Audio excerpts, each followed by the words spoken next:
Abu Ahmad adalah seorang mantan miliarder asal negara Kuwait.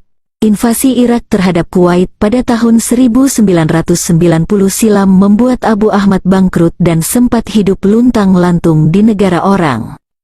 Saya dan keluarga terpaksa tinggal di Irak karena ditolak di Arab Saudi. Tinggal di Irak saat itu sangat membahayakan. Kami bisa dibunuh jika ketahuan warga negara Kuwait.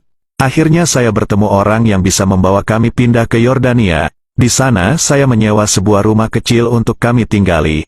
Saya mencoba cari pekerjaan tapi tidak dapat. Saya terpaksa menghubungi keluarga di Kuwait untuk meminta bantuan uang. Setelah uang datang, saya membuka warung kecil. Pendapatan di bulan pertama mampu membayar uang sewa rumah sebesar 200 dinar.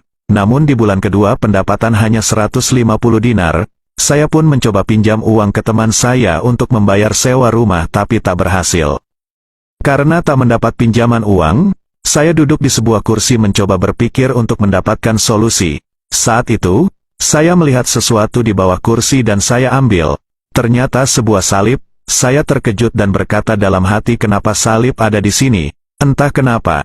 Saat itu juga saya teringat sebuah video tentang kegiatan ibadah orang Kristen yang pernah saya tonton.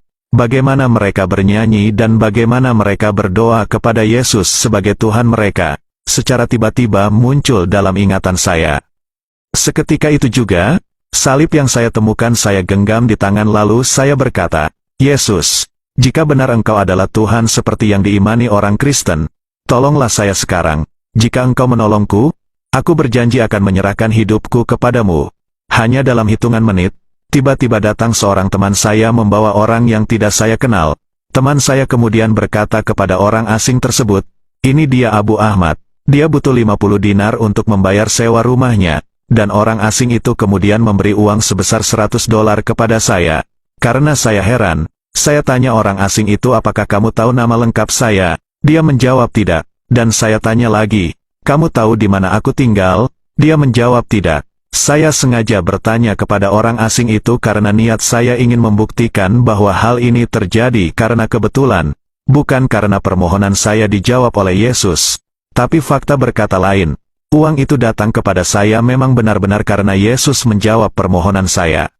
Sejak saat itu, Abu Ahmad langsung memutuskan menerima Yesus sebagai Tuhan dan Juru Selamat serta menjadi penganut agama Kristen.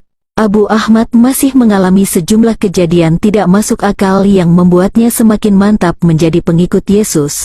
Satu contoh adalah sang istri yang tadinya menentang keras keputusan Abu Ahmad menjadi seorang Kristen, mendapat penglihatan lewat mimpi hingga akhirnya ia mengikuti jejak sang suami, termasuk anak-anak mereka. Worship is a relationship with God, and when that storm comes, you know that the kingdom drawing nigh. Obedience is better than sacrifice, so if you know you walk with God, then you don't ever gotta lie.